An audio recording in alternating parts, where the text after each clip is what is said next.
clean the tip by wiping it on the wet sponge. Then put a little bit of solder on the tip so it's nice, fresh, clean solder. Then I'm going to apply the soldering iron tip directly to the copper pad.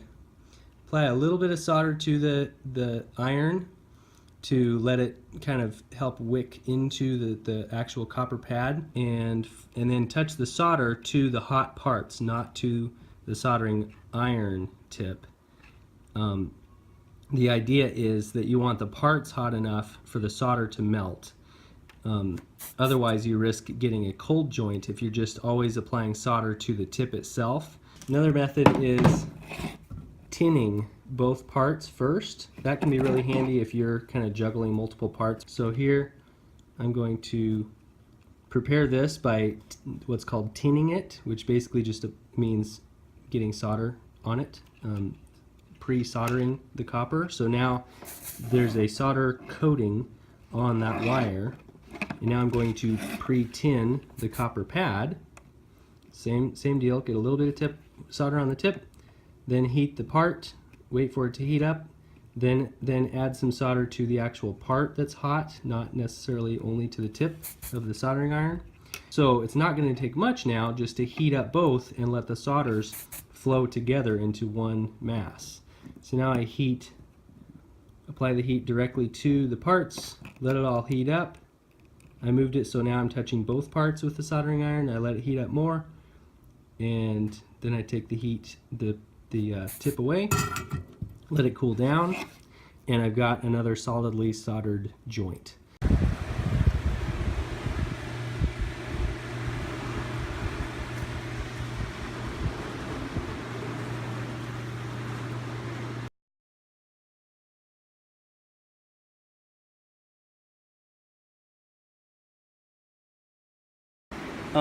You were right, you need a battery, a voltage source.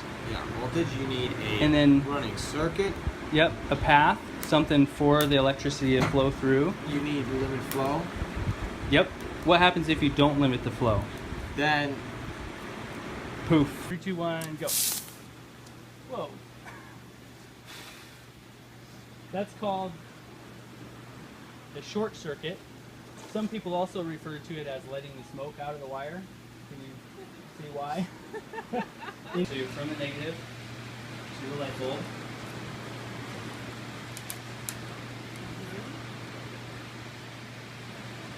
Nice, and we're filling in from there to there.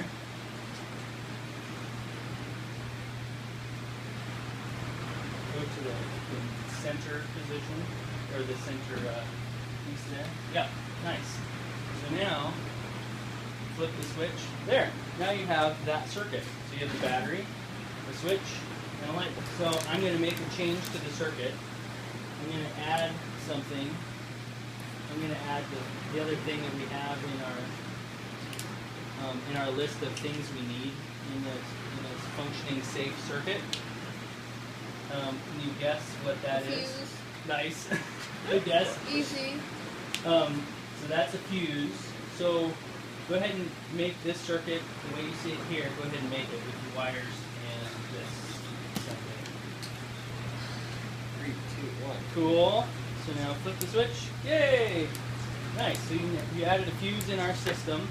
So that fuse will protect the system in case, let's say, in your car, if part of the body of the body of the car is connected to the negative on the battery, and if the part of the body, say this is metal of the car, is rubbing against the positive wire, and it rubs through the insulation and touches it, that is like going straight from positive to negative with the wire. So it will want to short it out, but the fuse will blow instead, protecting that circuit. Ohm's law was originally published in 1827 by Dr. Georg Simon Ohm, a German physicist and mathematician. The book he published, Die galvanische Kette mathematisch bearbeitet, in English translated The Galvanic Circuit Investigated Mathematically. In that book we find Ohm's law, and a good way to visualize it for practical purposes is in the form of a triangle. If you draw a triangle and you have voltage, E, by the way, stands for electromotive force.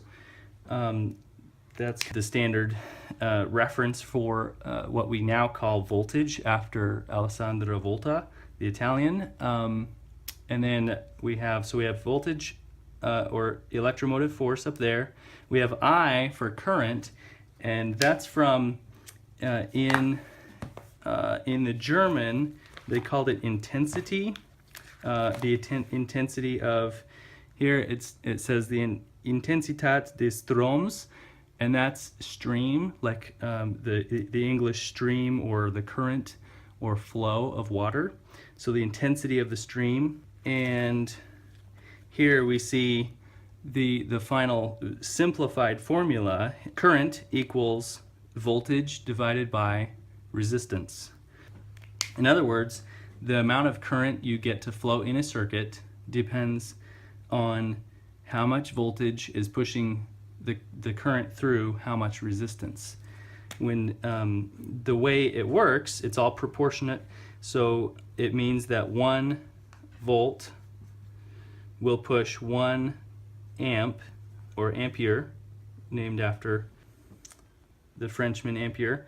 1 volt will push 1 amp through 1 ohm of resistance, and that is named after Georg Simon Ohm, or we'll signify it as the omega, the Greek omega symbol. Volt is a V, and A or amp is an A. So the way that works, 1 volt pushes 1 amp through 1 ohm. Basically, if you have any two of these pieces, you can use those two mathematically to find the missing piece. An easy way to visualize that is just putting your hand over what you want to find. A real quick example would be if I want to find the amperage, the flow, the current in a circuit. I would just draw my triangle, and let's say I want to find the current. I have 10 volts and I have 5 ohms of resistance. So you just divide, because it's 10 over 5. So 10 divided by 5 would be 2. So I have 2 amps flowing through 5 ohms of resistance with 10 volts pushing it. 2 times 5 equals 10. The other version of this law is using wattage. We use the P for to signify power. So P equals E times I. So a good way to remember these two formulas is writing it out like this. You have P and then E, I, R. It's kind of like peer, but spelled backwards. The I and the E are flipped. One way you can remember that is by spelling out prudent electricians,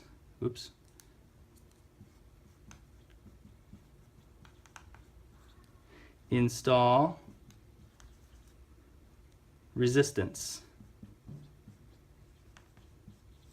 And if you've been through one of my classes, you would know what happens if you you have a battery and if you connect a wire from the positive to the negative of the battery, you know what happens. 3, 2, 1, go. Poof, the wire lets all the smoke out, and that's called a short circuit. So a prudent electrician, one who wants to avoid problems and avoid replacing his entire circuit, would install resistance, a load, into the circuit. So that's a way to remember that, the order in which these go. And the way it works is E times I equals P, and I times R equals E.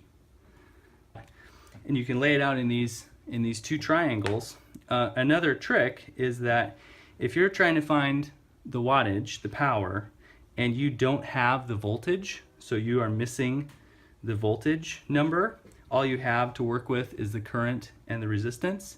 You can actually do current squared, so I squared. So it would be if this was, if you were flowing 5 amps, it'd be 5 amps times 5 amps times, let's say, a resistance of 10 ohms.